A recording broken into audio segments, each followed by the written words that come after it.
Réaffirmer notre attachement à la stabilité du Liban. C'est par ces mots diffusés dimanche sur les réseaux sociaux que le ministre français des Armées, Sébastien Lecornu, a annoncé se rendre au Liban cette semaine. Cette visite intervient dans un contexte d'extrême tension à la frontière libano-israélienne, des tensions qui se sont intensifiées ces derniers jours avec une multiplication des tirs entre le Hezbollah et l'armée israélienne plus de 3 semaines après le début de la guerre menée par l'État hébreu contre le Hamas dans la bande de Gaza. Lors de sa visite, Sébastien Lecornu devrait rencontrer des responsables libanais, dont le Premier ministre Najib Mikati.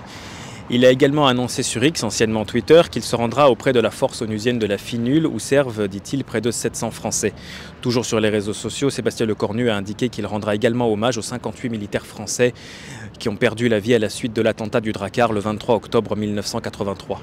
Coïncidence ou non, le ministre français des Armées devrait se trouver à Beyrouth en même temps que la secrétaire d'État adjointe américaine aux affaires du Proche-Orient, Barbara Leaf.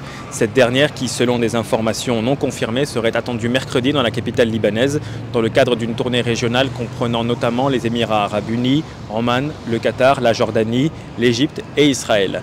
Signe des efforts diplomatiques entrepris par les Occidentaux pour essayer d'éviter au maximum un embrasement régional.